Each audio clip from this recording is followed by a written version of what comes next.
तो आज बताने वाला हूँ एनसीईआरटी क्लास 6 के बारे में। बौद्ध धर्म देख रहे थे। बौद्ध धर्म के पार्ट 1 बता चुका हूँ, ये पार्ट 2 लेकर आया हूँ। तो सबसे पहले ये जानना होगा कि बौद्ध धर्म वैसा धर्म है जो बिहार से उठ करके पूरे विश्व में फैला है। कितनी गर्व की बात है कि बौद्ध धर्म हमारे बिहार से ही निकला है। तो बौद्ध धर्म के संस्थापक कौन थे? तो गौतम बुद्ध। गौतम बुद्ध का जन्म जानते हैं कि नेपाल में हुआ था, यानी कहा जा सकता है कि लुम्बिनी के नेपाल में। उनके बारे में बता चुका हूँ। गौतम बुद्ध ने कहा था कि दुनिया दुख से भरा हुआ है। एशिया का प्रकाश गौतम बुद्ध को ही कहा जाता था। गौतम बुद्ध ने यानी बौद्ध धर्म आत्मा और ईश्वर पर विश्वास नहीं करता है। जैन धर्म और बौद्ध धर्म ये दोनों में समानता मिलता है कि दोनों ने आत्मा को विश्वास नहीं किया था। अब गौतम बुद्ध ने कुछ शब्द दिया था, जैसे निर्माण शब्द। बौद्ध धर्म में जो घर त्याग करता है, सन्यास बन जाता है, घर छोड़ करके, उसको क्या कहा गया है? निर्वाण। यानी सॉरी, निर्माण कहा गया है इच्छा को समाप्त करने वाला। यानी अपने अंदर जो इच्छा पाल रखने हैं, यानी खाने का इच्छा, बहुत बड़ा बनने का इच्छा, वो सामान खरीदने का, ये सामान खरीदने का इच्छा, तो वही कहते हैं कि अगर इच्छा को समाप्त कर दीजिएगा तो आप बढ़िया से परिनिर्वाण यानी बहुत अच्छे से आप दुख से मुक्ति पा लीजिएगा। तो यही है निर्वाण, यानी इच्छा को समाप्त कर देना, कोई भी चीज पर इच्छा नहीं करना। अब है भिक्षु। भिक्षु बौद्ध धर्म में जो घर त्याग करके सन्यासी बन जाता है उसको क्या कहेंगे? भिक्षु कहेंगे। उपासक जो घर गृहस्थी को लेकर के बौद्ध धर्म ग्रहण करता है तो उसको क्या कहा गया है? उपासक। गौतम बुद्ध ने 3 रत्न दिए थे, यानी बौद्ध धर्म में 3 रत्न है, बुद्ध, धम्म और संघ। गौतम बुद्ध यानी बौद्ध धर्म में ये कहा गया है कि दुख का कारण 4 है। दुख के कितने कारण हैं? 4 है। दुख से मुक्ति के लिए कितने मार्ग बताए थे गौतम बुद्ध? तो 8 मार्ग, यानी इसको कहा गया है अष्टमांग। और जीवन मरण से मुक्ति के लिए 10 सील बताए थे। कितने सील? 10 सील। तो ये है बुद्ध भगवान के कुछ दिए हुए शब्द। अब इस तरफ देखते हैं कि बौद्ध धर्म में कुछ सभाएं हुआ था, जैसे मीटिंग।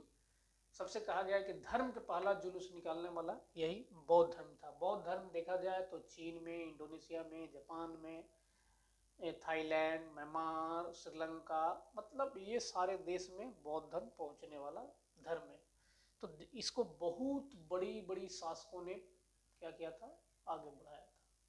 जैसे में प्रसेनजीत, बिंबिसार, अजात शत्रु, अशोक, ये बहुत लोगों ने इनको बढ़ाया। अब कुछ सभाएं हुआ था बौद्ध धर्म में, तो सभाएं के मामले देखेंगे कि सभाएं कितने हुए थे। तो सभाएं में देखा जाए अगर, तो मुझे ये देखने के इस कॉर्न में देखा जाए, इसमें तो सभाएं हुआ था।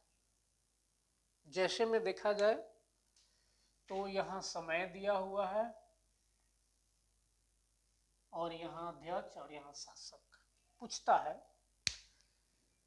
कि सभा यानी पहला सभा कहाँ हुआ था, किस स्थान पर? तो हम लोग को जवाब देना है कि राजगिरी, यानी अब के डेट में राजगिर। कब हुआ था? तो 483 बीसी, यानी ईसा पूर्व, यानी ईस्वी से पहले। इनके अध्यक्ष कौन थे? तो महाकश्यप इनके अध्यक्ष थे। इनका शासक कौन था जी? तो बिंबिसार का बेटा अजात शत्रु बहुत बड़ी शक्तिशाली था। यानी ये वाला लाइन क्लियर। पहला हुआ था राजगीर में, 483 ईस्वी में हुआ था, अध्यक्ष महाकश्यप से और शासक अजात शत्रु से। दूसरा कहाँ हुआ था? दूसरा वाला तो दूसरा में देखेंगे कि दूसरा हुआ था वैशाली में, यानी गंगा के ऊपर। पहला कहाँ, राजगीर में, दूसरा गंगा नदी टप गया वैशाली में। इनके अध्यक्ष कौन थे, सर्वकामी। कब हुआ था, 383 में। ये डेट उतना मायने नहीं है, ये अध्यक्ष, शासक और स्थान मायने, डेट उतना मायने नहीं, डेट बहुत कम पूछता है। इसलिए वैशाली में 383 यानी 100 बरस के बाद हुआ है, याद करना होगा। तो वैशाली में 383 में हुआ था। सर्वाकानी या सर्वाकामी, इसके शासक कौन थे, तो कालाशोक। फिर तीसरा देखे जाए तो तीसरा हम लोग जहां से वीडियो बन रहा है, पटना की धरती यानी पाटलिपुत्र में हुआ था। उतघड़ी शासक कौन था ताकतवर, तो अशोक था।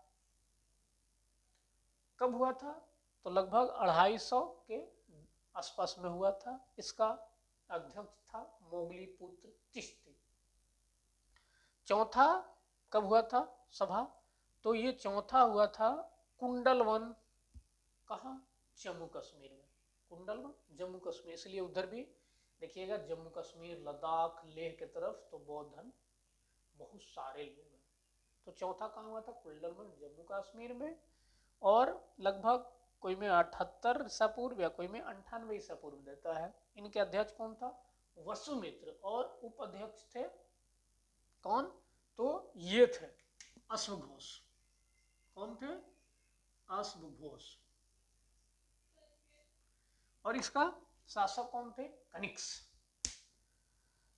कहा गया है कि जब ये 4 गो प्रमुख बौद्ध संहिता हुआ था, पहले एक युग था, लेकिन हुआ ये कि जैसे ही बौद्ध धर्म बहुत ऊपर जा रहा था तो उसमें विषमता आ गया, यानी बिखराव आ गया। कब बिखराव आया, तो चौथा बौद्ध संहिता में बिखराव आया कि उसमें 2 ग्रुप बट गए।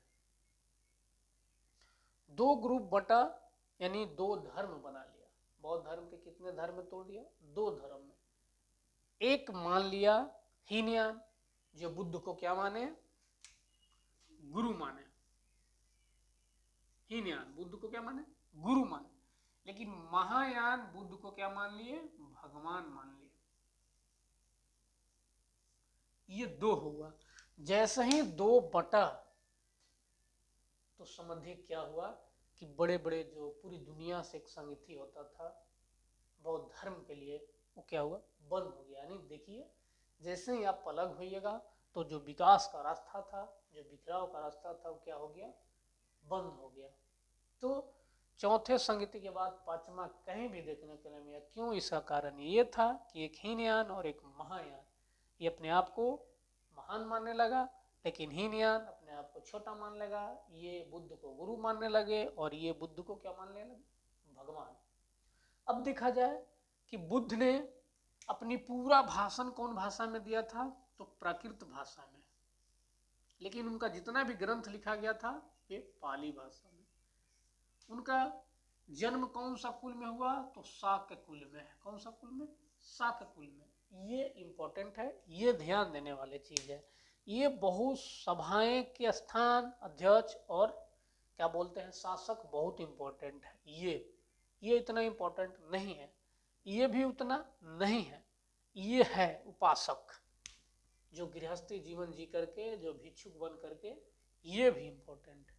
तो मिलेंगे फिर अगले वीडियो में अगला पाठ लेकर के, तब तक के लिए जय हिंद।